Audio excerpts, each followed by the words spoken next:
बुधवार शादी किया, 3 महीने में बच्चा हुआ। कितने दिन बच्चा बोलो भाई? तो बस्ती वालों ने पकड़ा, बोला बुधवा ये क्या गजब कर दिया, अभी 3 महीना हुआ बच्चा कैसे हो गया? बोला हाँ, बीवी से पूछे लगती। बीवी से पूछा, बीवी बड़ी चालाक थी। बीवी बोली कौन बोल रहा आपको 3 महीना में हुआ है? बोला बस्ती वाला सब बोल रहा है। तो बीवी बोली यहाँ बैठिए, हम समझाते हैं आपको, सुनिए।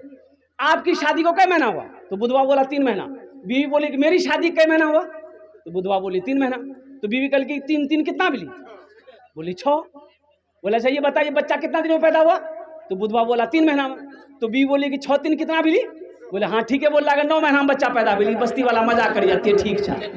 बेकार जिंदगी को तू अपनी सवार ले, बेकार जिंदगी को तू अपनी सवार ले, तौबा का दर खुला है खुदा को पुकार ले, तौबा का दर खुला है खुदा को पुकार ले, खुदा को पुकार ले।